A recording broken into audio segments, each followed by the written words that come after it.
Hello students, good morning. सभी को सुप्रभात।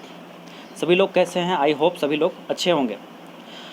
तो स्टूडेंट्स, सफलता तब मिलती है जब आपके सपने आपके बहानों से बड़े हो जाते हैं।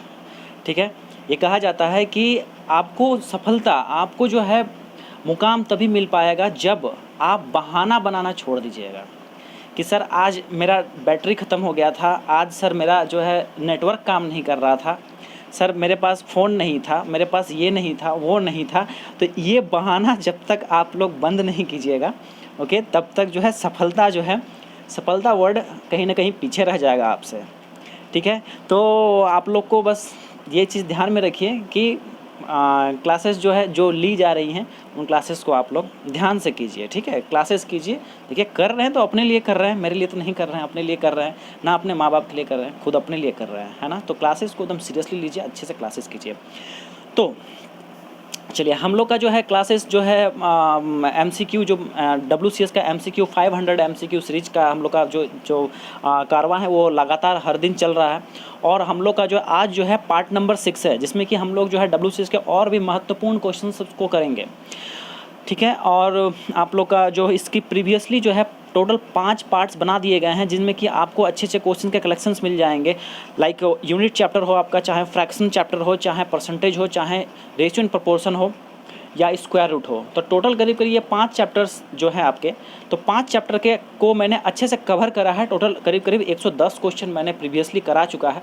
तो आप लोग उन क्लासेस को जरूर कीजिए, क्योंकि उस क्लासेस से एकदम डेफिनेटली है 100% आपको क्वेश्चन आपके एग्जामिनेशन में देखने को मिलेंगे। इस बात की गारंटी है एक तरह से, क्योंकि क्वेश्चंस मैं जो कलेक्शन किया हूँ, क्वेश्चंस जो है कहीं ना कहीं पूछे हुए क्वेश्चंस हैं। और इस बार CBT में भी आया हुआ क्वेश्चन है। साथ ही साथ जो जो NCBT ने जो मॉडल टेस्ट पेपर दिया है उस पर आधारित भी क्वेश्चंस किया जा रहा है। तो मॉडल टेस्ट पेपर के आधार पर भी जो कि क्वेश्चन पूछने की 100% संभावना है, उन क्वेश्चंस को मैं अपने जो क्लासेस ले रहा हूँ उसमें शामिल कर रहा हूँ। तो आप लोग उनका उस क्वेश्चन का एक्सप्लेनेशन भी अच्छे से मिल रहा है। तो आप लोग बस समय को मत गवाइए, क्लासेस कीजिए, बस यही कहूँगा। आज का भी जो पैटर्न है हम लोग का, पूरा क्वेश्चन जो है कहीं ना कहीं इधर उधर का क्वेश्चन कलेक्शन किया हुआ अच्छा सब क्वेश्चन मिलेगा आपको। और आज का जो हम लोग का क्लास है, इसमें हम लोग डील करेंगे ज़्यादातर जो है क्वेश्चन से परसेंटेज का डील करेंगे, ओके, टाइम एंड वर्क का कुछ क्वेश्चन इसमें डील करेंगे। और आपका एक इंपॉर्टेंट चैप्टर है, चैप्टर नंबर 5 और 6 है, जो कि मेटल है, ओके, मेटल्स बोल करके आपका चैप्टर है। WCS में देखिएगा आप लोग बुक खोल करके, उसमें भी आपको तो वो चैप्टर को मैंने कवर किया है इस आज वाले लेक्चर में। तो मेटल्स वाला चैप्टर पर ज़्यादा मेरा फोकस है आज का क्लास आप लोग का, और इस पे भी कुछ क्वेश्चन है उसको भी मैंने लिया है। तो चलिए, हम लोग आज शुरुआत करते हैं अपना क्लास का क्वेश्चन नंबर 110 से। तो 110 नंबर क्वेश्चन क्या कहता है, देखिए, पूछा गया है कि अधातु कौन सी है। सभी लोग आंसर बताइएगा, अधातु कौन सी है, ये आपसे पूछ दिया गया है। तो बताइए सभी को, इसका आंसर क्या हो जाएगा। अधातु को क्या बोलते हैं हम लोग? अधातु को हम लोग कहते हैं non metals, okay. Which one is non metal? Non metal के बारे में पूछा गया है, अधातु। तो कुछ प्रॉपर्टीज़ है इसका, जैसे नॉन मेटल का क्या क्या प्रॉपर्टीज़ है कि नॉन मेटल जो होता है इलेक्ट्रिसिटी कंडक्ट नहीं करता, सबसे मेन एग्जांपल जो है। उसके बाद नॉन मेटल जो है लस्टर नहीं होता, शाइनिंग नहीं करता है। उसका यदि हम लोग बात करें रिजिडिटी का, ठीक है, हार्डनेस का, ठीक है, रिजिडिटी जो है ज़्यादा किसके केस में होता है? मेटल के केस में ज़्यादा रिजिडिटी होता है नॉन मेटल की अपेक्षा, ओके। ये है शाइनिंग बताया मैंने। फिर आपका जैसे मेटल का जो है boiling point, okay, melting point, ये सब भी नॉन मेटल की अपेक्षा ज़्यादा होता है। एग्जांपल्स की बात करें मेटल्स का कुछ, तो जैसे कि यहाँ आपका दिया भी है ऑप्शन में, आयरन हो जाएगा, एल्युमिनियम हो जाएगा, कॉपर हो जाएगा, ठीक है। ये सब जितने भी हैं आपका क्या हो जाएगा? मेटल्स। नॉन मेटल्स की बात करें तो कार्बन हो जाएगा आपका, ऑक्सीजन हो जाएगा, गैस वगैरह सब भी जो आएगा आपका इसमें आएगा, ये आपका नॉन मेटल्स में ही आता है। यहाँ जो क्वेश्चन पूछा गया, 4 ऑप्शन आपको दिए गए हैं, नॉन मेटल के बारे में, अधातु के बारे में पूछी गई है कि कौन सा जो है आपका नॉन मेटल होगा, अधातु होगा। तो देखिए, एक एक करके हम लोग ऑप्शन छांटते हैं। ये वाला जो है आयरन, ये तो सरासर गलत है, क्योंकि ये जो है प्योर मेटल कहलाता है, ठीक है, ये मेटल होता है, ओके। ब्रास जो है, ब्रास भी नहीं होगा, क्योंकि पीतल जो होता है, ठीक, पीतल भी क्या है? एक मेटल होता है, शाइनिंग होता है, उसमें लस्टर होता है, ओके। बात करें पारा की, ठीक है, इसे देखिए, पारा में आप बहुत बच्चों को कन्फ्यूजन होगा। पारा जिसको कि इंग्लिश में मरकरी कहा जाता है। अब मरकरी जो होता है लिक्विड फॉर्म में होता है, आप लोग देखे होंगे, कहाँ देखे हैं पारा, मरकरी कहाँ देखे हैं? थर्मोमीटर जो होता है उसमें यूज किया जाता है पारा का। देखे होंगे लिक्विड फॉर्म में होता है, ठीक है, वो जो है द्रव्य रूप में होता है, मगर वो मेटल है। क्या है? मेटल। सभी प्रॉपर्टीज़ जो मेटल का होता है वो पारा हमारा शो करता है, इसलिए उसको मेटल में रखा जाता है। आई बात समझ में? तो ऑप्शन कौन सा बच गया? ऑप्शन बच गया ग्रेफाइट। तो सही आंसर क्या हो जाएगा? ऑप्शन नंबर बी हो जाएगा आपका, जो कि है ग्रेफाइट हो जाएगा। ओके, आंसर क्या हो जाएगा नॉन मेटल इसका? ग्रेफाइट। अब देखिए ग्रेफाइट जो होता है, ग्रेफाइट आप लोग देखें, आप लोग सभी को देखे होंगे ग्रेफाइट, लेकिन आप लोग को जानकारी नहीं होगा। तो ग्रेफाइट जो है पेंसिल जो आप यूज करते हैं, एचबी पेंसिल, नटराज वटराज का जो अप्सरा पेंसिल सब जो यूज करते हैं, उसमें जो ग्रेफाइट जो लिखने का काम में आता है, वो उसमें ग्रेफाइट का ही प्रयोग किया जाता है। ओके, उसका जो नींव होता है, आगे जो लीड होता है, वो किसका होता है? ग्रेफाइट का ही होता है। ठीक, ग्रेफाइट जो है एक फॉर्म है आपका कार्बन का, कार्बन का एक एलोट्रॉप है। ठीक है, कार्बन का क्या है? एक एलोट्रॉप।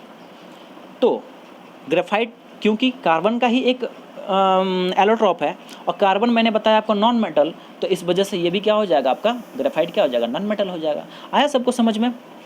ठीक है, तो नॉन मेटल मेटल्स क्या होता है, उसके बाद जो है पारा जो होता है हमारा मेटल होता है। ऑप्शन आपको ये भी पूछ सकता था कि इनमें से जो है, यहाँ क्वेश्चन यहाँ इसको चेंज कर देता, इसको चेंज कर देता, और एक यहाँ जो है मान लीजिए ऑक्सीजन दे देता, ठीक है, यहाँ आपको जो है कार्बन दे देता या नाइट्रोजन दे देता, आप बोलता कि इनमें से कौन सा जो है बताइए आप मेटल है, तो आप क्या मारते हो? ऑप्शन नंबर ए मार देते हैं। ठीक ना, ऑप्शन नंबर ए मारते हैं। पर अभी के लिए जो आंसर हमारा जो है वो क्या है?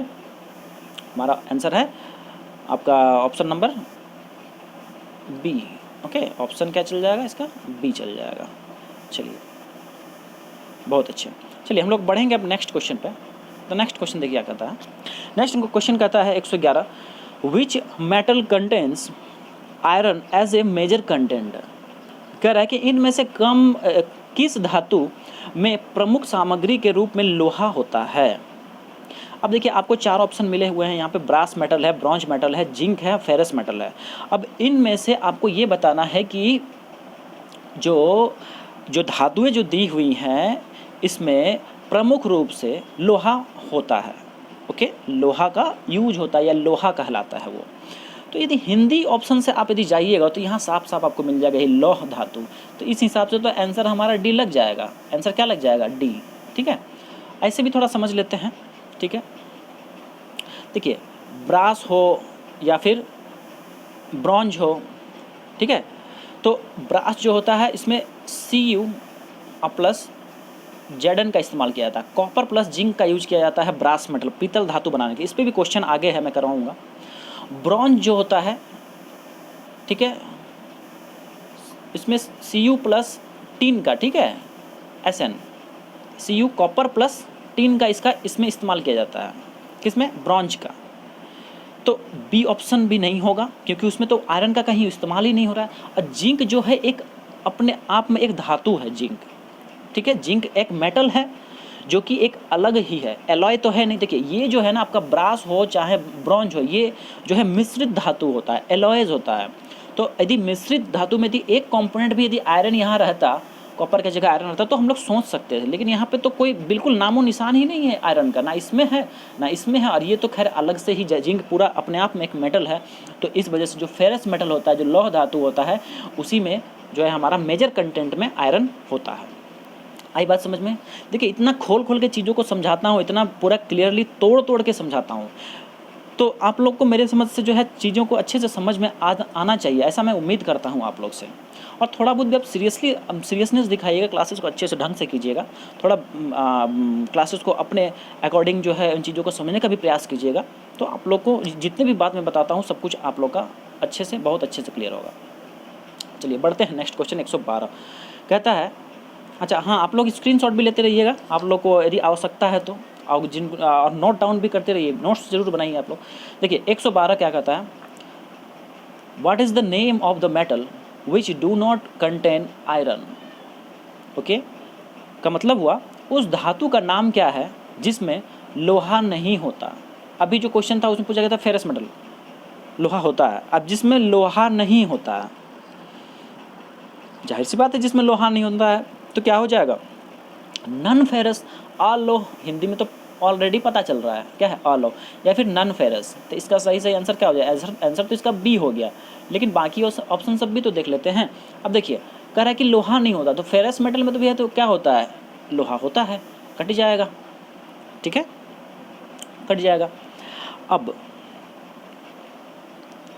यदि बात करें हम लोग नॉन इंसुलेटिंग मेटल, तो इसमें भी आपका जो है लोहे का जो है प्रयोग किया जा सकता है। नॉन इंसुलेटिंग मटेरियल्स जो हो गया, ओके, नॉन इंसुलेटिंग मटेरियल्स मतलब क्या हो, कंडक्टिंग मेटल्स हो गया, कंडक्टिंग मटेरियल्स हो गया।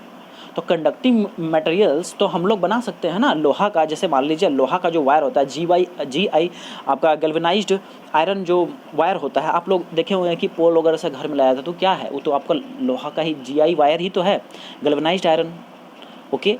तो नॉन इंसुलेटिंग मेटल्स के रूप में लोहे का भी हम लोग इस्तेमाल करते हैं, ठीक है। तो देखिए ये सब आपका ऑप्शन हो गया। तो आपका जो सिंपल सा जो सीधा सीधा जो आपका आंसर होगा क्या हो जाएगा, ऑप्शन नंबर बी चल जाएगा। इसमें आपको पूछा गया जिसमें लोहा नहीं होता है, तो लोहा नॉन फेरस मेटल में नहीं होता है। ऐसे जो है आपका इंसुलेटिंग मेटल जो है ना, इंसुलेटिंग में कुचालक धातु, तो कुचालक धातु जो होगा तो उसमें भी लोहा का इस्तेमाल नहीं करेंगे, ठीक है। लेकिन जो बेस्ट हमारा जो आंसर जाएगा वो आ जाएगा नॉन फेरस मेटल ही आपका सही होगा, क्योंकि अधातु तो साफ साफ हो गया इस वजह से। अब बढ़ते हैं हम लोग नेक्स्ट क्वेश्चन 113।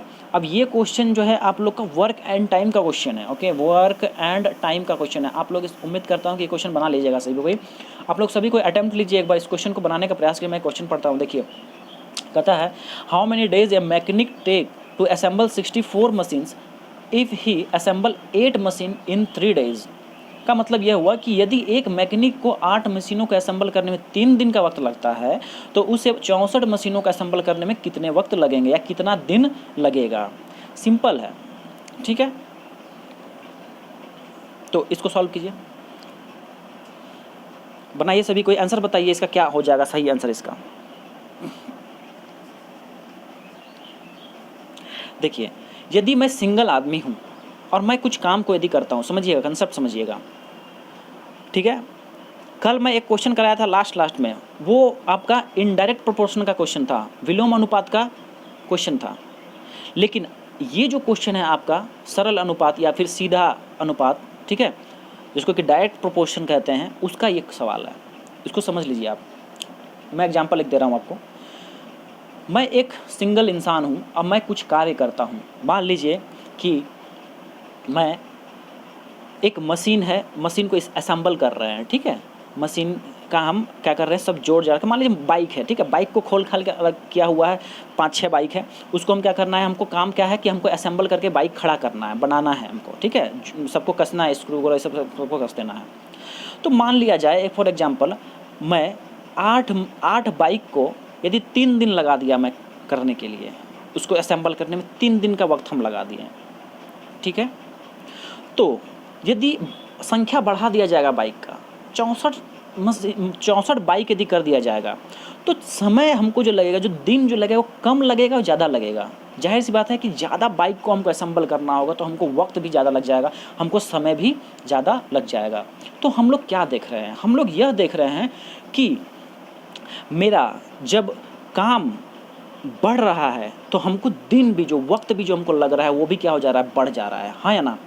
दैट मीन्स एक राशि के बढ़ने से दूसरी राशि भी मेरी क्या हो जा रही है, बढ़ जा रही है ना। एक क्वांटिटी के बढ़ने से दूसरा क्वांटिटी भी बढ़ रहा है। तो एक के बढ़ने से दूसरा यदि बढ़े या एक के घटने से दूसरा यदि घटे, तो कौन सा अनुपात कहलाता है, सरल अनुपात कहलाता है, ठीक है, डायरेक्ट प्रोपोर्शन कहलाता है। और इसमें चीज़ें जो हैं बिल्कुल एकदम क्लियर रहती हैं। इसमें आपको यूनिटरी मेथड लगाइए और आंसर पाइए, ठीक है। यूनिटरी मेथड सिंपल, इकाई का नियम जो होता है वही लगाइए, और कुछ नहीं, कहीं दाएं बाएं नहीं, कुछ भी नहीं, एकदम सिंपल सा, ठीक है। कल वाला जो क्वेश्चन मैं कराया था, वो गियर वाला जो क्वेश्चन कराया था, जो साइकिल का एग्जांपल दिया था, साइकिल का आगे का जो गियर होता है जिसमें आप पैडल मारते हैं, पीछे वाला छोटा वाला जो घिरनी होता है, गियर होता है, उन दोनों में क्या होता है कि जितना बड़ा वाला चक्का घूमेगा, ठीक है, बड़ा जिसका व्यास है, जो बड़ा वाला जो आपका जो गियर है उसका व्यास क्या होता है, बड़ा होता है, तो वो राउंडिंग भी क्या होगा, कम मारेगा। किसके अपेक्षा, छोटा वाला जो गिरनी है। ये बड़ा वाला यदि 2 बार घूमेगा तो छोटा वाला गिरनी जो है 8-10 बार घूम जाएगा, क्योंकि व्यास छोटा है। तो व्यास छोटा है तो राउंडिंग क्या हो गया, आरपीएम क्या हुआ था, ज़्यादा हो गया था। तो एक बढ़ रहा था, दूसरा क्या हो जा रहा था, घट जा रहा था। या घटा हुआ है, छोटा वाला गियर है, तो जो घूर्णी क्या हो रहा है, आरपीएम रिवोल्यूशन पर मिनट क्या हो जा रहा है, वो बढ़ जा रहा था। एक बढ़ने से दूसरा घट रहा था, या दूसरे के घटने से पहला क्या हो रहा था, बढ़ जा रहा था। तो इनडायरेक्ट विलोम अनुपात का क्वेश्चन। लेकिन ये जो है हमारा डायरेक्ट प्रोपोर्शन का क्वेश्चन है। इसमें क्या करेंगे, सिंपल सा, कोई ज़्यादा किंतु परंतु करना ही नहीं है, सिंपल इसको ऐसे बनाइए। देखिए 8 मशीन को असेंबल करने में हमने कितना वक्त लिया, हमने 3 दिन का समय लिया, 3 डेज लिया, ठीक है। तो एक मशीन को असेंबल करने में मैं कितना दिन का वक्त लूँगा, 3/8 दिन का वक्त लूँगा, है ना। 3 दिन का मैं एक मशीन को असेंबल करने में 3/8 डेज का मैं वक्त लूँगा। तो हमसे कितना दिन का कितना मशीन्स के बारे में पूछा गया, हमसे 64 मशीन के बारे में पूछा गया है। तो हम लोग क्या करेंगे, बस 64 से ये वाले में दोनों साइड 64 से गुना कर देंगे, 3/8 गुना 64।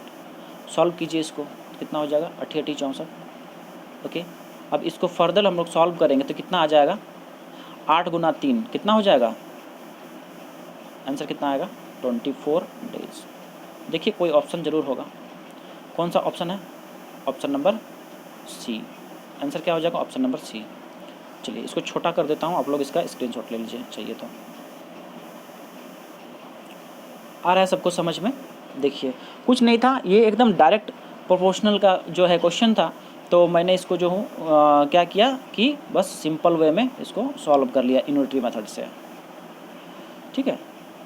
तो चूँकि 8 मशीन 3 दिन में, इसलिए एक मशीन 3/8 दिन में, और उसी तरह से 64 मशीन 3/8 गुना 64 दिनों, मतलब कितना हो जाएगा, 24 दिन आ जाएगा आंसर इसका, ठीक है।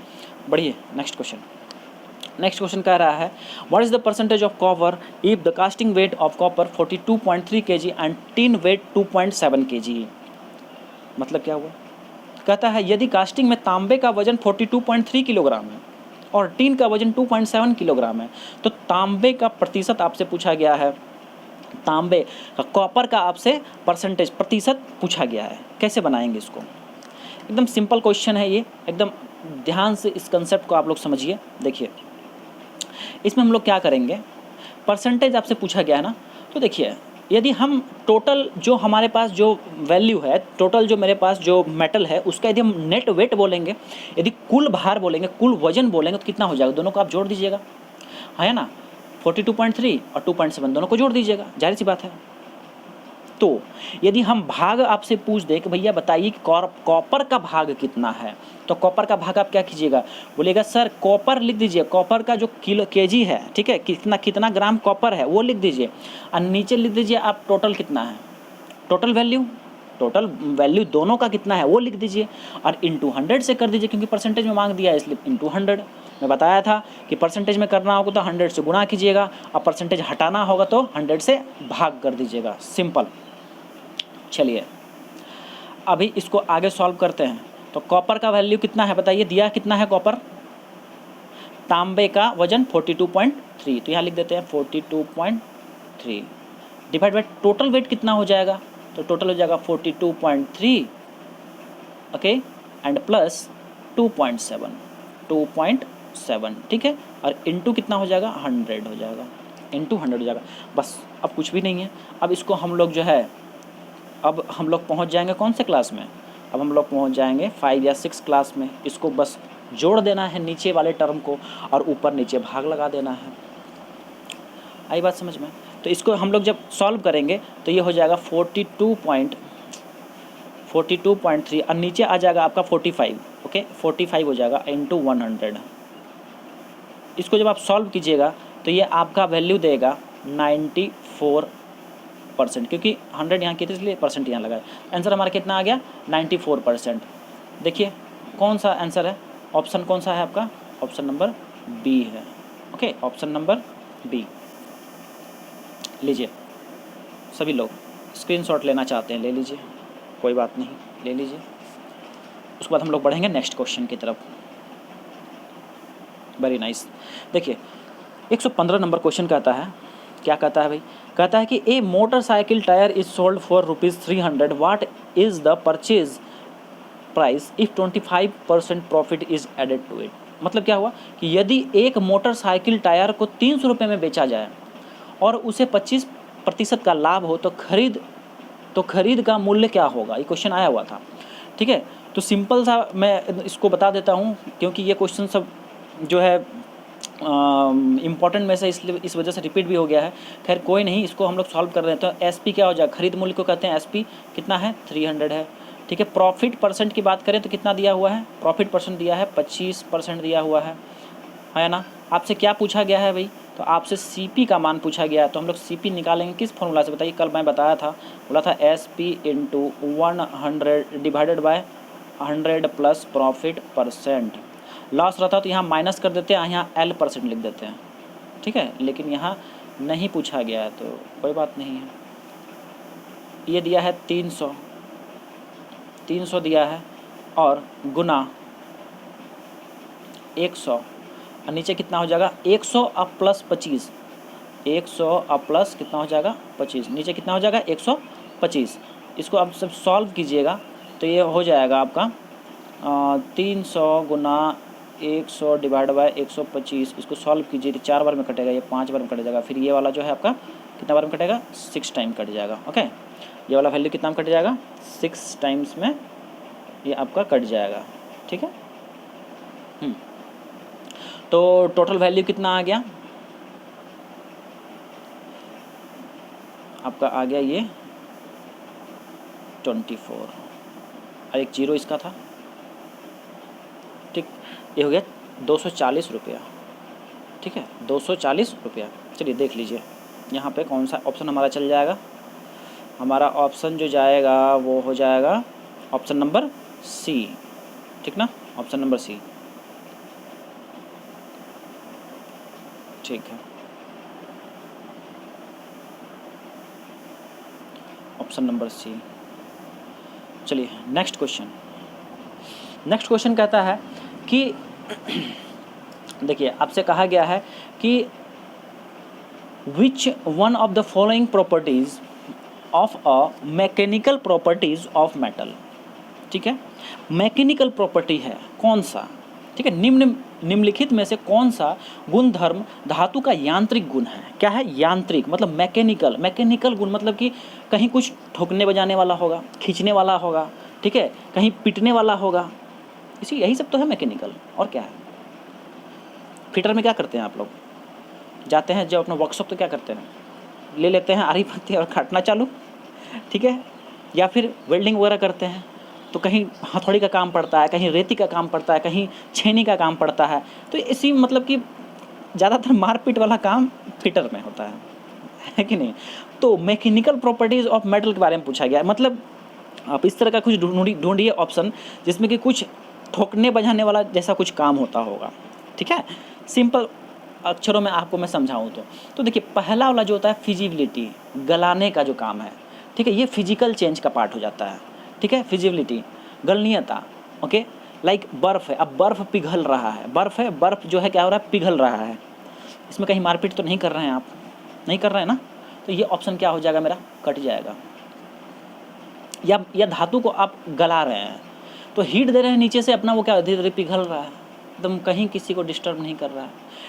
ओके, अब कोरोजन पे यदि आते हैं हम लोग, ऑप्शन नंबर C। देखिए ये क्या है, ये भी कट जाएगा। क्यों, क्योंकि इसमें भी कहीं मारपीट नहीं होता है, कहीं कुछ दिखता नहीं है आपको, धीरे धीरे जो है हवा पानी सब लगते रहता है और धातु जो है संक्षारण जो है, धातु का संक्षारण होते रहता है धीरे धीरे। ठीक है, उसके बाद स्ट्रक्चर, संरचना। अब स्ट्रक्चर से क्या लेना है भाई, मैकेनिकल प्रॉपर्टीज़ को कुछ तो नहीं है। मैं कहूँगा ये मेरा, जैसे कि ये मान लीजिए मेरा जो है पेन है। ठीक है, अब इस पेन का जो है स्ट्रक्चर में कहीं कुछ मारपीट जैसा टर्म हो रहा है क्या, कुछ ऐसा कुछ चल रहा है क्या, नहीं हो रहा है, तो ये भी ऑप्शन मेरा कट जाएगा। बात करें तन्यता का यदि तो तन्यता या डक्टिलिटी, ये इसका सही आंसर होगा। अब इसका मतलब क्या होता है डक्टिलिटी, देखिए डक्टिलिटी क्या होता है, दो शब्द होता है, एक मेलिएबिलिटी और एक होता है डक्टिलिटी।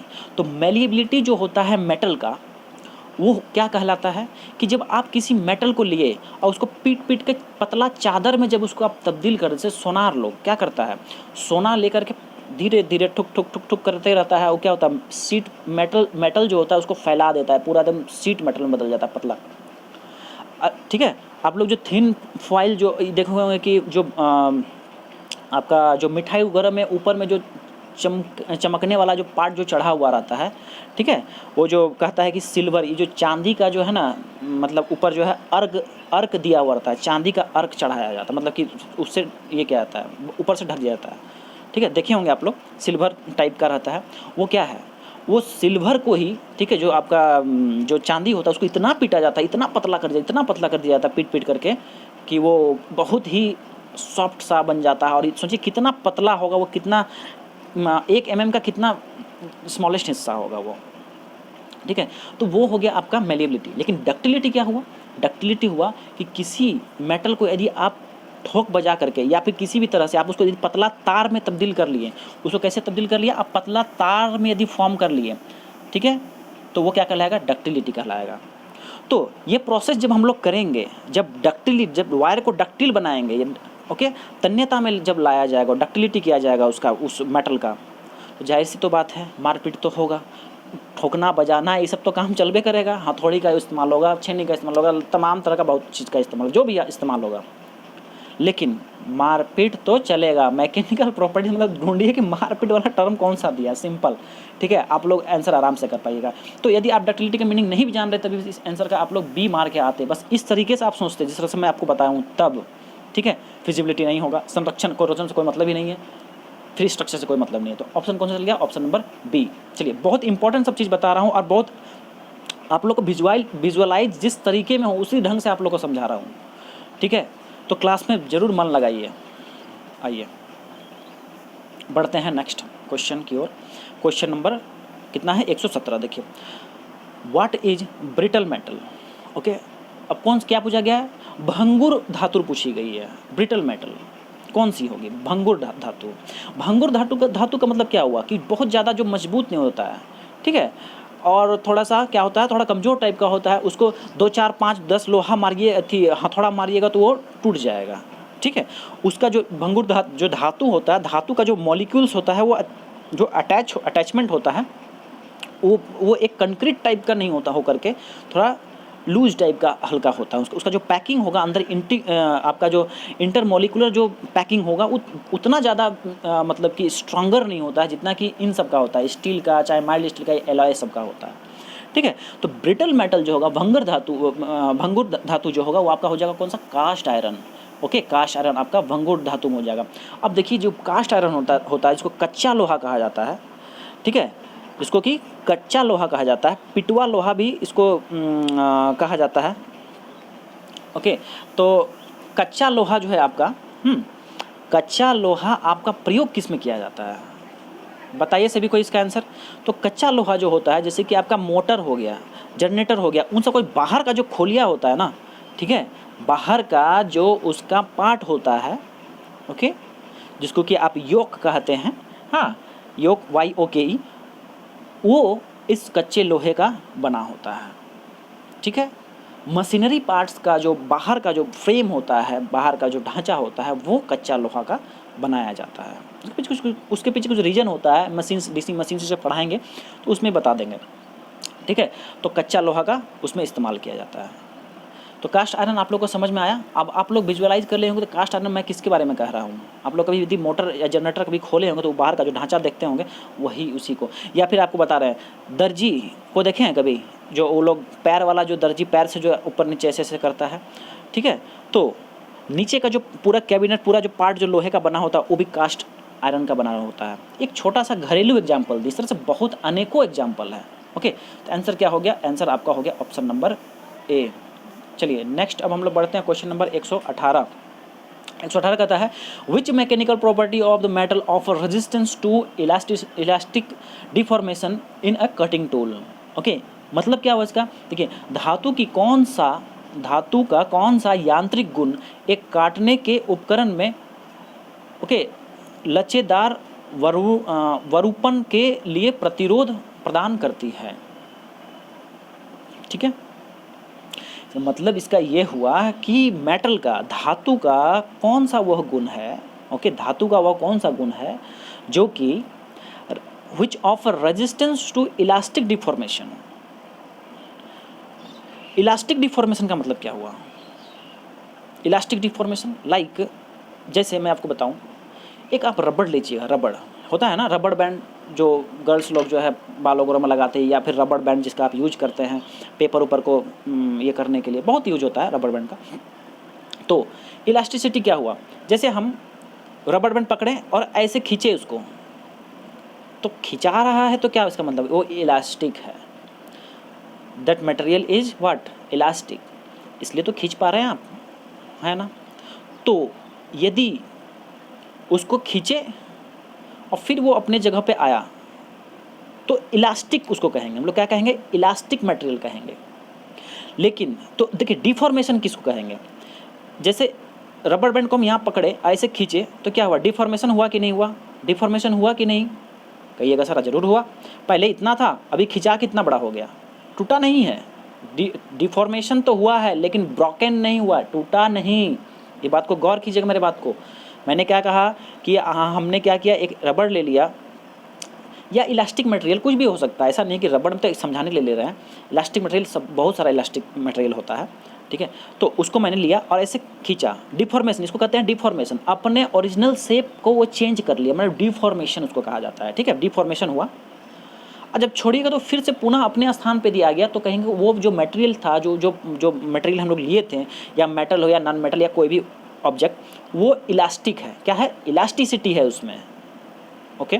मगर यदि हम उसको खींचे और वो वहीं रह गया, खिंचा तो गया, डिफॉर्मेशन हुआ, लेकिन वो अपने ओरिजिनल जगह पे नहीं आ पाया, उसको हम लोग प्लास्टिसिटी कहते हैं। क्या कहते हैं, प्लास्टिसिटी कहते हैं। याद रखिएगा, ये क्वेश्चन भी दिए हैं, ये क्वेश्चन आगे मिलेगा आप लोग, तो वहाँ पे सबको आंसर बताइएगा, ठीक है। तो क्वेश्चन अभी का जो 118 नंबर क्वेश्चन है, ये कह रहा है कि जो इलास्टिक डिफॉर्मेशन है कटिंग टूल का, कटिंग टूल क्या होता है, जो कि एक धातु ही होता है जो HS का बना होता है, हाई स्पीड स्टील का बना होता है, ठीक है, हाई स्पीड कार्बन स्टील का बना होता है। वो काटने के, वो जो है आपका टूल्स, एक टूल होता है जैसे छेनी वगैरह सब है, वो क्या है, कटिंग टूल है ना। तो वो किसी दूसरे मेटल को काटने का काम आता है। तो यहाँ पे कहा जा रहा है कि जो कटिंग टूल का जो इलास्टिक डिफॉर्मेशन होता है, इलास्टिक डिफॉर्मेशन मतलब वही मैं बता रहा था कि उसको हम लोग खींचेंगे तो कुछ बढ़ेगा, या फिर ऐसे तो मेटल तो खिंचाएगा नहीं, लेकिन जब उसमें प्रहार होता है, जब ठोकते हैं आप हथौड़ा से, जैसे छेनी है, जब ठोकते हैं तो उस टाइम में क्या होना चाहिए कि उसका आगे का जो पार्ट है चौक वाला, उसको ख़त्म हो जाना चाहिए, पूरा एकदम भोतर हो जाना चाहिए वो, मतलब वहाँ जो आगे जो निकला हुआ जो आपका शार्प एज जो था, वो क्या हो जाना चाहिए, एकदम पूरा ये भोतर टाइप का हो जाना चाहिए। लेकिन जल्दी नहीं होता है, क्यों नहीं होता है, क्योंकि ये मेटल का, ये जो आपका कटिंग टूल होता है, उसका ये प्रॉपर्टी होता है, वो उस काबिल होता है कि वो जो भी डिफॉर्मेशन होना चाहता है, ठीक है, जो भी चेंज उसमें होना चाहेगा, वो चेंज को वो नहीं होने देगा, जल्दी नहीं होने देगा, रोकेगा। तो यही चीज़ है, क्या है, इट इज जब mechanical property of metal offer resistance to elastic deformation in the cutting tool. तो उसको हम लोग क्या कहेंगे, जाहिर सी बात है, तो क्या कहेंगे, उसको हार्डनेस कहेंगे ना, कठोरता कहेंगे। अब देखिए डिफॉर्मेशन में, जब मैं आपको बता रहा था इसे खींचेंगे, तो ये भी एक डिफॉर्मेशन है। और मान लीजिए इतना बड़ा मेरा रबड़ था, ठीक है, और उसको ऐसे ढकेलिएगा भी ना, तो वो भी एक डिफॉर्मेशन है। जैसे कि स्प्रिंग, दो तरह का स्प्रिंग, एक होता है खींचिएगा तो फिर वो अपने जगह पे आ जाएगा, एक होता है कि ढकेलिएगा तो फिर वो अपने जगह पे आएगा, इसको भी डिफॉर्मेशन कहेंगे। जो आया अंदर और जो खींचिएगा वो बाहर आया, मतलब कि फैलेगा, वो भी एक डिफॉर्मेशन ही कहलाता है, दोनों डिफॉर्मेशन कहलाता है, ठीक है। तो जब हम छेनी से यूज करते, जो कटिंग टूल, एक छेनी को हम एग्जांपल दे रहे हैं, जब कटिंग टूल में जो हम लोग हथौड़ा मारते हैं छेनी में, तो आगे का जो नीचे का जो उसका शार्प जो कटिंग एज होता है, कटिंग एज, वो जल्दी भोथर नहीं होता है। क्यों, क्योंकि वो जो हमारा जो छेनी है या फिर जो कटिंग टूल है, उसका वो प्रॉपर्टी है, ठीक है, कि वो जो है इलास्टिक डिफॉर्मेशन, जो भी डिफॉर्मेशन उसमें होगा, जिसका बोथर होगा, उसको वो रजिस्ट करेगा, उसको रोकेगा, उसको जल्दी नहीं होने देगा। उसको क्या कहेंगे हम लोग, उसको कठोरता कहेंगे। क्योंकि वो जो हमारा जो कटिंग टूल है इतना ज़्यादा कठोर होता है, इतना ज़्यादा हार्डन होता है, हार्डनेस उसमें होता है कि जल्दी वो डिफॉर्म होगा नहीं, जल्दी इलास्टिसिटी होगा कि नहीं, वो ना खिंचाएगा ना दबेगा, क्योंकि वो हार्ड है ना, पूरा हार्ड है, तो कहाँ से होगा, सिंपल। इतना मैं आपको रामायण बताया, आप लोग बहुत बच्चे जो गौर से सुनेंगे बहुत बेहतरीन चीज़ उनको समझ में आया होगा। खैर जो नहीं सुने तो बस सिंपल सा ध्यान रखिए इस चीज़ को कि रेजिस्टेंस जो है इलास्टिक डिफॉर्मेशन को जो रोकने का जो प्रॉपर्टी है, इलास्टिक डिफॉर्मेशन होने से जो रोका जाता है उस प्रॉपर्टी को कहते हैं हम लोग कठोरता। ऑप्शन चल जाएगा सी, क्या हो जाएगा कठोरता, ऑप्शन नंबर सी। चलिए क्वेश्चन नंबर 119 देखिए, which property of material enables to formation of permanent deformation without fracture. आ गया, वही क्वेश्चन आ गया, ठीक है। तो क्या बोल रहा है आपसे, धातु का वो गुण पूछा जा रहा है जिसके कारण परमानेंट डिफॉर्मेशन तो हो जाएगा लेकिन फ्रैक्चर नहीं होगा।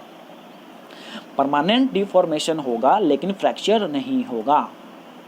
ओके, एग्जाम्पल बताइए कुछ, जैसे कि सिंपल सा एग्जाम्पल, कॉमन एग्जाम्पल, घरेलू एग्जाम्पल लीजिए, ज़्यादा अच्छा से समझ में आएगा। मैं आपको जैसे बता रहा हूँ, सोनार लिया, मान लीजिए इतना बड़ा वो सोनार जो है मेटल ले लिया, ठीक है, इतना बड़ा धातु ले लिया, क्या क्या एक हथौड़ा मारा उसमें, जाहिर सी बात है कि जो सोना था वो फैल जाएगा इतना बड़ा। तो वो यहाँ से इतना बड़ा जो फैला है, क्या वो वापस इतना बड़ा आएगा क्या? नहीं आएगा। मतलब कैसा डिफॉर्मेशन हुआ, परमानेंट हुआ कि नहीं हुआ? मतलब जो इतना था अब इतना हो गया तो इतना ही रहेगा, अब वो ना छोटा होगा ना बड़ा होगा, फिर मारेंगे तो और फैलेगा, ये होगा। तो ये परमानेंट डिफॉर्मेशन हो रहा है। अब बिना टूटे, टूटता है जल्दी? नहीं टूटता, फ्रैक्चर नहीं होता, टूटता नहीं है। ओके, तो इस चीज़ को क्या कहते हैं, इस चीज़ को बताइए क्या कहते हैं, अभी समझाए थे। इसका आंसर क्या हो जाएगा, ऑप्शन नंबर बी। इसको क्या कहते हैं हम लोग, प्लास्टिसिटी कहते हैं। ओके, यदि उस पर एक हथौड़ा मारने के बाद भी वो अपने जगह पे आ जाता तो वो कहलाता इलास्टिसिटी, ऑप्शन नंबर ए हो जाता। लेकिन उस पर मारे हैं तो वो फैल गया है लेकिन अपने जगह पे नहीं आ रहा है और टूटा भी नहीं है, तो हो जाएगा प्लास्टिसिटी।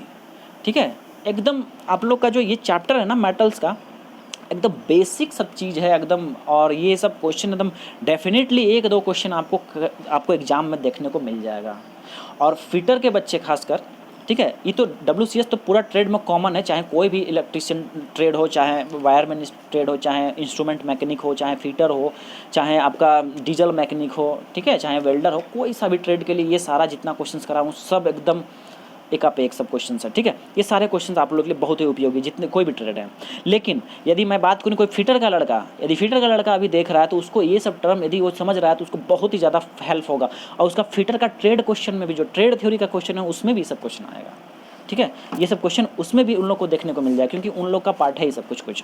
अब हथौड़ी ये छेनी कर रहे हैं तो वही लोग में जाएगा ना। आइए नेक्स्ट है, देखिए 120 नंबर क्वेश्चन क्या कह रहा है, Which property of metal has its power of returning to its original shape after the applied force is released? देखिए ये क्वेश्चन है, ठीक है। देखिए कह रहा है कि धातु का कौन सा गुण बल लगाने पर विरूपत तथा बल हटाने पर वापस अपने पूर्णावस्था में आने की क्षमता रखता है। अभी बता रहे, रबड़ पूरा कर रहे थे, ऐसे खींच रहे थे फिर ऐसे छोड़ रहे थे, ऐसे फिर छोड़ रहे थे फिर खींच रहे थे। बताइए सभी कोई, एकदम बताइए सभी लोग आंसर बताइए, जितने बच्चे क्लास देख रहे हैं सभी लोग बताइए। गला फाड़ के एकदम गला प्यास लग जाता है, इतना बकते हैं, फिर भी आप लोग हैं कि आंसर कीजिए इसका, सभी लोग आंसर कीजिए क्या होगा। चलिए क्या होगा बताइए, इसका आंसर होगा इलास्टिसिटी है, हाँ या ना, ऑप्शन नंबर सी। इलास्टिसिटी क्यों, रबड़ खींचे, डिफॉर्मेशन तो हुआ, फैला, फिर अपने जगह पे आ गया, तो क्या होगा, इलास्टिसिटी होगा, बिना टूटे। लेकिन यदि यही खींचते यहीं रह जाता और टूटता भी नहीं तो प्लास्टिसिटी हो जाता, ऑप्शन नंबर डी हो जाता। Okay, option number D. अब देखिए मेलिएबिलिटी तो आपको मैंने समझाया था अभी, ठीक है, मेलिएबिलिटी ये वाला ये समझा चुका था, और डक्टिलिटी भी मैंने आपको बताया था, यहाँ पे ये वाला डक्टिलिटी भी बताया था, ठीक ना। यहाँ भी था डक्टिलिटी। इन सब टर्म को मैंने अच्छे से क्लियर करा है आप लोग को। कोरोजन क्या होता है, जो रस्टिंग जो होता है, रस्टिंग जो आपको ये जो लोहा वगैरह में जंक वगैरह जो लगता है, सिर्फ लोहा में नहीं लगता है, जिंक वगैरह सब में भी, कॉपर सब में भी लगता है ये आपका कोरोजन या फिर जंक। अच्छा, जंक लगने से क्या होता है, मेटल का भार बढ़ जाता है या घट जाता है, ये भी क्वेश्चन पूछा जाता है। तो बोलिएगा कि भार जो है हमेशा घटता नहीं है, बढ़ जाता है, याद रखिएगा, ठीक है, क्योंकि वो केमिकल रिएक्शन होता है उसमें। पूछेगा किस तरह का क्रिया है, फिजिकल क्रिया है या फिर केमिकल क्रिया है, कौन सा है, तो बोलिएगा केमिकल क्रिया है, केमिकल प्रोसेस है, भार बढ़ जाता है उसमें, ठीक है। लोग सोचेंगे कि नहीं उसका भार तो घट जाएगा, झड़ झड़ के तो खत्म होगा, नहीं, उसमें भार बढ़ता है। कौन सा नंबर होगा, अब देखिए 121, okay. Which property of metal possessed by it metal when heat is applied. कह रहा है कि इनमें से धातु की कौन सा गुण जिसमें धातु को गर्म करने पर पिघल जाती है, बताइए, पिघलता है, उसको क्या कहिएगा। अभी बता रहे थे आप लोग को, ऑप्शन से छाटा कर कीजिए। देखिए कंडक्टिविटी क्या होगा, चालकता, मैं बताया भी हूँ, चाहे हीट की बात करेंगे चाहे इलेक्ट्रिसिटी की बात करें, चालकता मतलब जाने देना, बढ़ो, चलो निकलो, आगे बढ़ते चलो, वही हो जाएगा। लाइक करंट, यदि करंट तार के इस जगह पे है तो कंडक्टिविटी यदि सही है, कंडक्टिव वायर है तो इस वायर करंट को ये यहाँ तक जाने देगा। उसी तरह से हीट यदि आग में इसको डाल रहे हैं आप, तो इस जगह पे आप हीट यदि दिए तो धीरे धीरे फैलते फैलते यहाँ तक चल जाएगा, ये कंडक्टिविटी हुआ, ओके। मेलिबिलिटी तो मैंने बता ही दिया आपको, ठीक है। मेलिबिलिटी चादर है, ये मेटल है, इसको पीट के इसको फैला के चादर में बना दिए, ठीक है, तो ये हो जाएगा मेलिबिलिटी। दृढ़ता, टेनिसिटी, दृढ़ता, समझ ही रहे हैं, दृढ़ता का इससे गलने उलने से कोई लेना देना नहीं है। आंसर क्या हो जाएगा, आंसर हो जाएगा गलनीयता या फिर फ्यूजिबिलिटी। इसके बारे में मैंने अभी आपको समझाया था। ऑप्शन कौन सा गया, ऑप्शन नंबर सी। ऑप्शन कौन सा हो गया, ऑप्शन नंबर आपका सी हो गया। आया समझ में। बढ़ते हैं नेक्स्ट क्वेश्चन, क्वेश्चन नंबर 121 देखिए, 122 क्या कहता है, which alloy used in electric lamp as filament. Filament के तौर पर इलेक्ट्रिक लैम्प में कौन सा एलॉय का यूज किया जाता है। मिश्रित धातु का बताना है कि बल्ब जो है, विद्युत बल्ब होता है, उसमें फिलामेंट किस चीज़ का बनाया जाता है। सभी लोग बता पाइएगा, इसका आंसर बहुत ही आसान है, बहुत ही कॉमन क्वेश्चन है ये, ठीक है। तो आता है, ये भी क्वेश्चन आता है इस तरह का भी, ठीक है। तो क्या हो जाएगा इसका, टंगस्टन होता है। अच्छा, ट्रेड थ्योरी का जो क्लास कर रहे थे उसमें हम पूरा अच्छे से इलेक्ट्रिक बल्ब के बारे में पढ़ाए थे, ठीक है। इधर हाल फिलहाल के कुछ एक सप्ताह पहले ही पढ़ाए थे। तो टंगस्टन क्यों यूज किया जाता है और जो है कितना मेल्टिंग पॉइंट होता है, ये सब कुछ मैंने आपको अच्छे से समझा रखा है, ठीक है। तो इसमें ज़्यादा कुछ मैं नहीं समझाऊंगा आपको। तो इसका आंसर क्या हो जाएगा, ऑप्शन नंबर सी, फिलामेंट हो जाता है, इसका टंगस्टन का बनाया जाता है। आइए बात करते हैं, what metal content in brass alloy. Alloy जो ब्रास होता है या मिश्र धातु जो पीतल में होता है, पीतल में कौन सा मिश्रित धातु का पीतल बना हुआ होता है। सभी कोई बताइए इसका आंसर। 123 अभी भी बताए भी थे हम।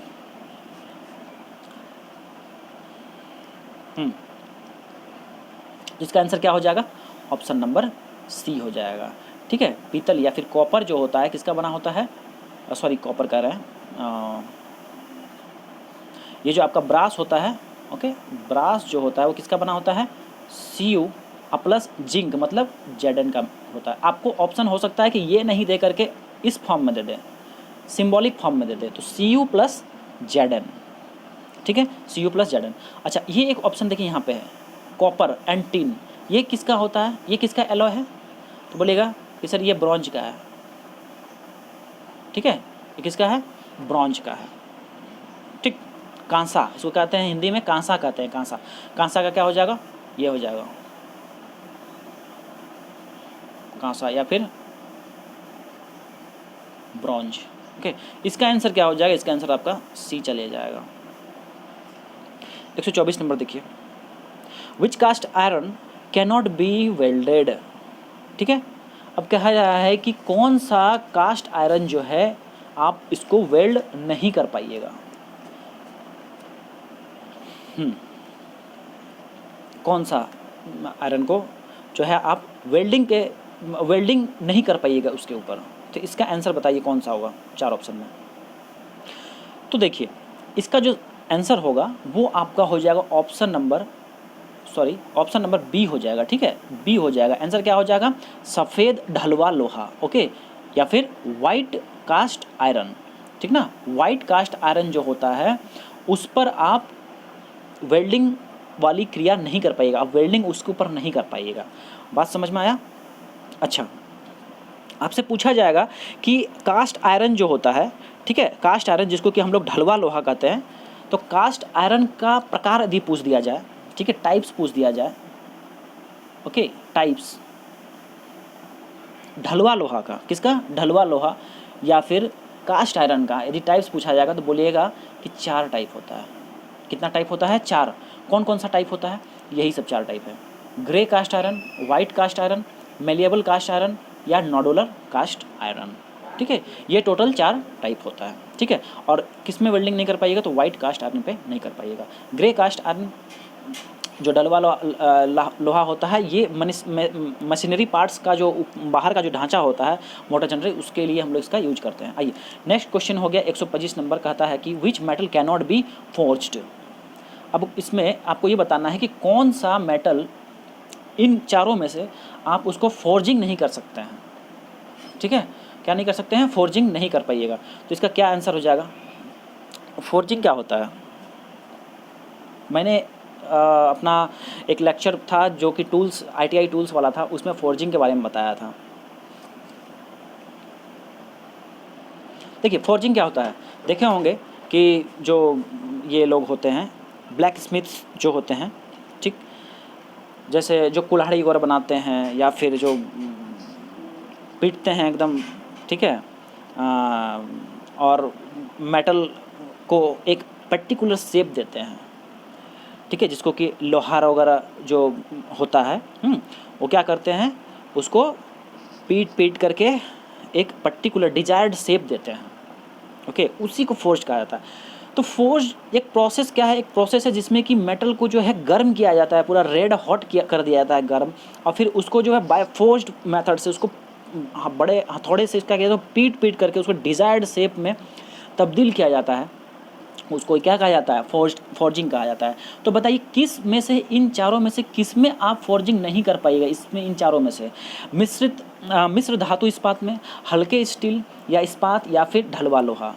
Alloy steel, mild steel, steel या कास्ट आयरन, किसको आप नहीं कर पाइएगा, फोर्जिंग मेथड जो है आप अप्लाई नहीं कर पाइएगा, किसको आप ऐसे पीट नहीं पाइएगा गर्म करके, ये बताइए।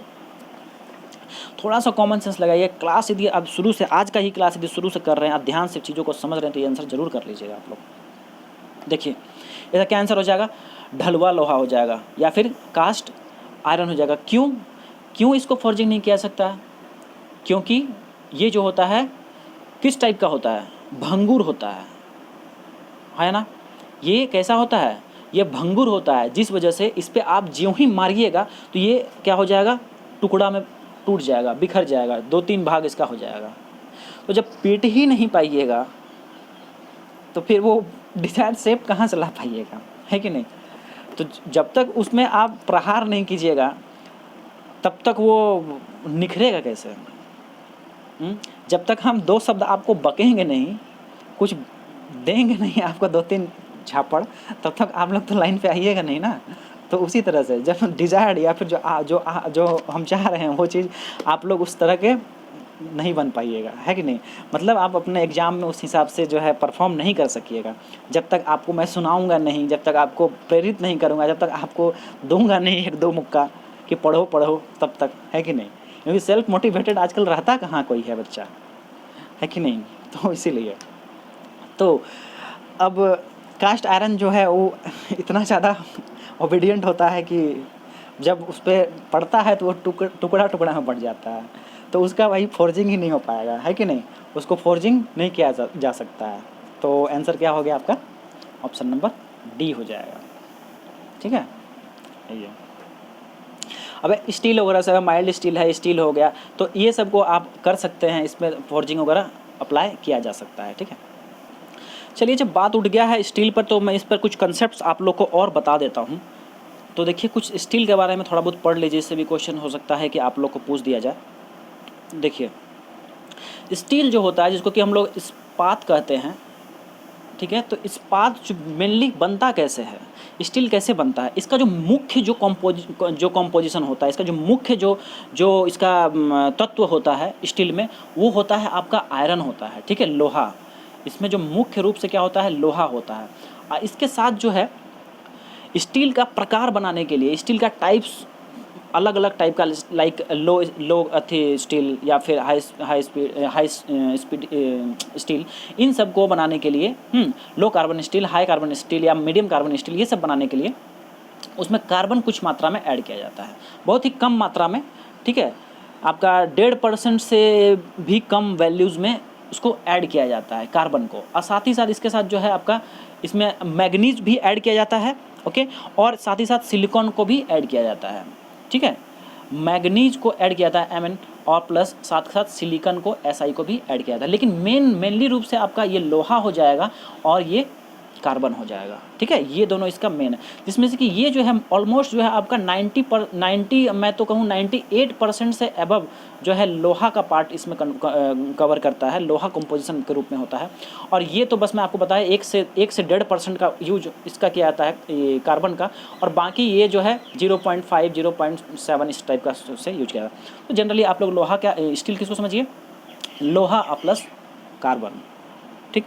अब देखिए स्टील के प्रकार आप लोग जान रहे होंगे कुछ, ठीक है। तो एक होता है, पहला होता है low carbon steel, okay. First है आपका लो कार्बन स्टील,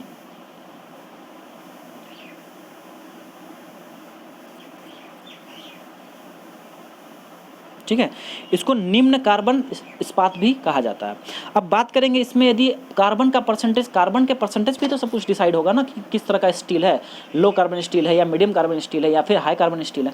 तो 0.25% से भी कम, ठीक है, जब लोहे में कार्बन को मिलाया जाता है, ठीक है, 0.25% से भी कम जब कार्बन को लोहे में मिलाया जाता है तो वो लो कार्बन स्टील के कैटेगरी में आता है, ओके। इसी तरह से यदि हम लोग बात करें कि मीडियम कार्बन स्टील या फिर मध्य कार्बन स्टील, तो दूसरा नंबर जो है आपका है medium carbon steel, okay, medium carbon और कार्बन स्टील, ठीक है। तो इसमें जो मात्रक वैल्यू आपका होता है ये होता है 0.3 से लेकर के 0.6% तक जो है इसमें कार्बन का मात्रा को हम लोग मिलाते हैं, तो ये हो जाएगा मीडियम कार्बन स्टील, ओके। अच्छा, ये समझ में आ गया, ठीक है। अब नेक्स्ट जो है आपका 3 नंबर, ये हो गया आपका हाई स्पीड कार्बन स्टील, ठीक है। इसमें जो वैल्यू होगा ये होता है 0.6 से लेकर के 1.7% तक इसमें कार्बन मिलाया जाता है, और ज़्यादा कार्बन का मात्रा जो मिलाया जाता है इस वजह से ये क्या हो जाता है, ज़्यादा कठोर होता है। और हाई स्पीड कटिंग टूल्स जो यूज होता है, लाइक छेनी तेनी सब जो भी हो गया, या फिर आपका जो लेथ मशीन में जो कटिंग टूल्स ये सब जो यूज किया जाता है, हाई स्पीड कटिंग टूल्स, उसमें इसी का प्रयोग किया जाता है, ठीक है, जिसमें कि कार्बन का मात्रा कितना है 0.6 से लेकर के 0.7 तक होता है। आया बात समझ में? अच्छा, अब यदि बात कर ले इसका यूज का, लो कार्बन स्टील का जो यूज होता है, इसका लो कार्बन स्टील का जो यूज होता है वो कहाँ कहाँ होता है, आपका नट बोल्ट हो गया, वाशर हो गया, स्क्रू हो गया, ठीक है, तथा फोर्ज पार्ट्स में इसका यूज किया जाता है। नट बोल्ट ये सब जो होता है ना आपका, उन सब चीज़ों में, या स्क्रू जो होते हैं उन सब में इसका हम लोग यूज करते हैं, ओके। नट बोल्ट स्क्रू ये सब हो गया, आ गया समझ में? अच्छा, इसका जो होता है आपका जो सेकंड जो है आपका मीडियम कार्बन स्टील का जो यूज होता है वो कन्वर्टिंग रड शाफ्ट या फिर गियर्स में यूज किया जाता है इसका, ओके। जो बी ऑप्शन जो है मीडियम कार्बन स्टील, ये किस में यूज किया जाता है, गियर्स में या एक्सल, ये सब में हम लोग जो है इसका यूज करते हैं। मेनली जो है गियर्स और सब जो है इसका मीडियम कार्बन स्टील का बनाया जाता है। आ गया समझ में सभी को? देखिए इसमें मैंने क्या क्या बताया आप लोग को, स्टील के बारे में थोड़ा सा जानकारी मैंने दिया कि लोहा मेन कंपोजिशन है और कार्बन कुछ मात्रा में मिलाया जाता है, मैग्नीज और सिलिकॉन भी इसमें कुछ कुछ मात्रा में मिलाया जाता है, लेकिन जो स्टील का जो प्रकार होगा वो कार्बन पर डिपेंड करेगा। कार्बन यदि बहुत ही कम मात्रा में है तो उसको कहलाएगा क्या, लो कार्बन स्टील कहलाएगा, जिससे आपको जो है नट बोल्ट स्क्रू ये सब को बनाया जाता है। और कार्बन यदि पूछा जाए कितना मात्रा में मिलाया जाता है तो बोलिएगा 0.25% से भी कम मात्रा में मिलाया जाता है लो वाले में, ठीक है। और यदि उसके बाद फिर बोल दिया जाए मीडियम कार्बन स्टील में कितना होता है तो 0.3 से लेकर के 0.6 0.5% कार्बन तक जो है मीडियम मिलाया जाता है। हाई वाले में 0.6 से, ठीक है, कितना 1.7% तक कार्बन मिलाया जाता है। आई बात समझ में। और 3 नंबर जो है हाई स्पीड कार्बन स्टील जो है, इसका यूज किस में होता है? हाई कार्बन स्टील का यूज होता है आपका कटिंग टूल्स वगैरह में यूज किया जाता है। मीडियम कार्बन स्टील जो हो गया ये वाला आपका एक्सल या फिर गियर्स वगैरह में यूज किया जाता है। ठीक है, 2 नंबर। चलिए, हम लोगों ने इस पर बहुत कुछ समझ लिया। अब आते हैं नेक्स्ट क्वेश्चन पे। 126 नंबर का क्वेश्चन कहता है which metal is widely use for making casting of machinery parts. अब बता रहे थे मशीनरी पार्ट्स का जो कास्टिंग, जो बाहर का जो ढांचा सांचा जो होता है, उसको सांचा नहीं कहेंगे, कहिए कि कास्टिंग जो पार्ट होता है, मतलब कि बाहर का जो आवरण होता है, बाहर का जो कवर होता है, बाहर जिसको योक हम कर रहे थे, डीसी मशीन फिर एसी मशीन, इन सब केस में जो कहलाता है। ओके, तो वो बाहर का जो सिस्टम होता है वो किस चीज़ का बना होता है, कौन से लोहे का बना होता है? White cast steel, malleable cast steel, wrought iron या फिर ग्रे कास्ट स्टील। बताइए सभी कोई, इसका सही आंसर क्या हो जाएगा? ऑप्शन नंबर 126 का क्या हो जाएगा? अभी बता रहे थे, अभी कास्ट आयरन जो पढ़ा रहे थे उसमें एग्जाम्पल भी आप लोग को मैंने दिया था। ऑप्शन कौन सा हो जाएगा? ऑप्शन नंबर ए हो जाएगा, ऑप्शन नंबर ए। ठीक है, कास्ट आयरन स्टील, इसको ढलवा लोहा कहते हैं हम लोग। ठीक है, धूसर ढलवा लोहा। आइए, क्वेश्चन नंबर 127 कहता है which furnace is use to get pig iron from iron core. लोह अयस्क में पिग आयरन होगा। ठीक है, पग आयरन लिखा हुआ है। पिग आयरन बनाने के लिए किस भट्टी का उपयोग किया जाता है? ठीक है, आयरन ओर से, ओके, आयरन ओर से जो हम लोग पिग आयरन जो बनाते हैं, ठीक, वो किस फर्नेस में बनाते हैं? देखिए, जब आप लोग को तो पता है कि जो लोहा जो होता है अयस्क के फॉर्म में होता है, जिसको कि हम लोग ओर कहते हैं। ठीक है, अयस्क के फॉर्म में होता है। वो कहाँ से मिलता है? आपको खदान वगैरह से मिलता है। और पूरा पाउडर टाइप का, फिर मिट्टी टाइप का वो होता है। ठीक है, भुर टाइप, मतलब कि क्या बोलिएगा, वो एक तरह से ऐसे उठा के ऐसे गिराइएगा तो पूरा हवा में लहर पूरा उड़ जाएगा, उस टाइप का रहता है। पाउडर फॉर्म में इस टाइप से रहता है।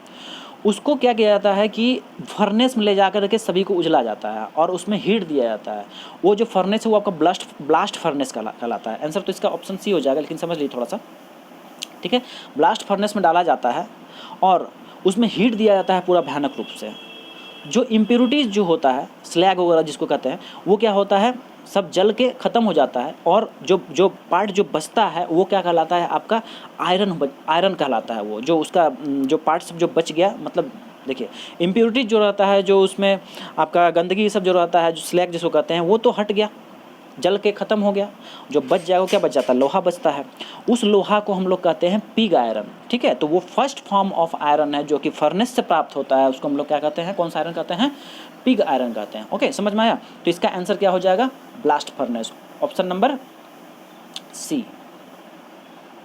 चलिए, अब इसी पे एक नेक्स्ट क्वेश्चन है, देखिए, what is the name of furnace to obtain cast iron. अब कास्ट आयरन को ऑब्टेन कर ले, वो तो पिग आयरन का मैं बताया। पिग आयरन के लिए यदि आएगा क्वेश्चन तो बोलिएगा ब्लास्ट फर्नेस।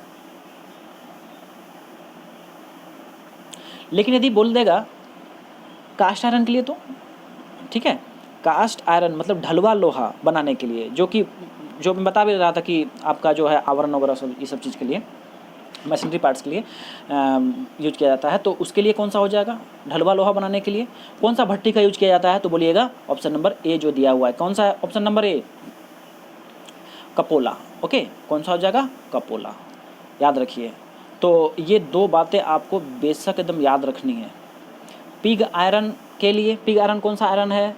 जो कि आयरन ओर को जस्ट जब वो जो फर्स्ट फॉर्म होता है आयरन ओर से जो मिला हुआ जो लोहा हम लोग को प्राप्त होता है फर्नेस से, वो पहला लोहा का जो फॉर्म होता है वही पिग आयरन कहलाता है। ठीक है, फिर उसके बाद फिर और उसको किया जाता है, उसमें मॉडिफिकेशन, उसके बाद फिर वो बनता है आपका कास्ट आयरन। ठीक है, तो कास्ट आयरन की यदि बात कर दें, कास्ट आयरन, तो इसको किससे प्राप्त किया जाता है? तो ये हो जाएगा कुपोला। ठीक है, कुपोला। आया बात समझ में? आंसर हो जाएगा कुपोला। चलिए, आयरन का यदि और पूछ दिया तो, आयरन का एस का पूछ देगा तो क्या बोलिएगा? Haematite, magnetite. ठीक है, ये सब क्या है? इसका और है। ओके, क्या है? और है, हेमेटाइट। मैग्नेटाइट, ये सब हो जाएगा। What is the other name of low carbon steel? अभी लो कार्बन स्टील पढ़ा रहे थे, हाई कार्बन स्टील पढ़ा रहे थे, और फिर मीडियम कार्बन स्टील पढ़ा ही रहे थे। तो इसका बताइए कि दूसरा नाम और क्या है? लो कार्बन मतलब कि क्या? कम मात्रा कार्बन का। तो उसको आप क्या कहिएगा? हल्का, या फिर माइल्ड स्टील भी हम लोग कह सकते हैं, हाँ है ना। हल्का स्टील का मतलब कि कार्बन का मात्रा हल्का, उसमें जो दिया जाता है 0.25% से भी कम दिया जाता है, उसको क्या कहते हैं? हल्का स्टील या फिर माइल्ड स्टील कहते हैं। अब हाई स्पीड स्टील तो आप समझ ही रहे हैं क्या होगा, जिसमें कि आपका 0.6 से लेकर के 1.3 तक का परसेंटेज कार्बन डाल देंगे उसमें, तो वो सब हो जाएगा, ठीक। और एलॉय का तो गप ही नहीं हो रहा है यहाँ पे, यहाँ तो स्टील सब का गप हो रहा है। एलॉय स्टील भी होता है, लेकिन जो मेन है 3 टाइप का स्टील होता है, ठीक है। तो चलिए यहाँ इसका आंसर क्या हो जाएगा? ऑप्शन नंबर डी हो जाएगा, माइल्ड स्टील। तो बस इतने ही क्वेश्चंस थे, टोटल करीब 20-25 क्वेश्चंस होंगे। तो होप गाइज कि आप लोगों का जो आज का जो सेशन जो मैंने कराया है वो सेशन आप लोग को अच्छे से समझ में आया होगा। मैं अपना भी पूरा बेस्ट देने का कोशिश करता हूँ, पूरा प्रयास करता हूँ कि आप लोग जो है मेरे एक लाइन को अच्छे से समझें। चीज़ों को समझाने के लिए मैं अपना लैंग्वेज जो है सरल रखता हूँ, और दूसरी बात है कि ज़्यादातर जो आप डेली लाइफ में जो एग्जांपल्स देखते हैं उन्हीं चीज़ का भी यूज करना मुझे ज़्यादा अच्छा लगता है, ताकि जो मैं एक बच्चे के लिए नहीं सोचता हूँ, जितने मतलब जो थोड़ा जिनका लेवल थोड़ा सा डाउन भी है, वो बच्चे भी समझ सकें, इस चीज़ का ख्याल रखते हुए उन एग्जाम्पल्स का भी यूज मैं करता हूँ। और जो पढ़ाने का जो मतलब जो ये है आप लोग का, मतलब कि जो समझाता हूँ मैं, तो इस चीज़ पर भी फोकस करता हूँ कि जो एक मैं अभी बोला ही आपको कि ऐसे बच्चे भी जो कुछ नहीं पढ़े हैं कभी, वो भी आए क्लास तो ज़रूर समझ पाएँ। क्योंकि एक शिक्षक का यही कर्तव्य होता है कि जितने बच्चे उसके हैं, जितने बच्चे पढ़ रहे हैं, सब बच्चे को एक को समझ में अच्छे से आए। इसी बात को लेकर के मैं आप लोग को पहले भी बोला था कि एक ही चीज़ को मैं 1-2 बार रिपीट भी कर देता हूँ, ठीक है। कुछ बच्चे होंगे जिनका कि थोड़ा बहुत लेवल अच्छा खासा होगा, लेकिन सिर्फ 1-2 बच्चों को यदि पढ़ा दें तो फिर मज़ा नहीं आएगा ना। सभी बच्चों को पढ़ाना एक उद्देश्य होना चाहिए, सभी बच्चे समझ जाएँ चीज़ों को। इस वजह से एक चीज़ों को मैं 2 बार, 3 बार, 4 बार, 5 बार भी रिपीट करता हूँ। तो बेहतर है, उन बच्चों के लिए भी बेहतर है कि जो कि जानते हैं पहले से, उन लोग का और अच्छे से रिवीजन होगा, वो और अच्छे से उन चीज़ों को माइंड में उनका सेट होगा, ठीक है। तो चलिए कोई नहीं, इस तरह से हम लोग जो अभी तक जो है क्लास का हम लोग का जो है टोटल 25 क्लास हम लोग का अब तक हो चुका है, और इस तरह से हम लोग बढ़ रहे हैं एक बस फैमिली की तरह। और अच्छा भी लग रहा है कि आप लोग जो है इतना साथ दे रहे हैं, और साथ क्या दे रहे हैं, मतलब आप लोग का एग्ज़ाम है तो आप लोग चीज़ों को आ रहे हैं, देख रहे हैं, समझ रहे हैं, अच्छी बात है।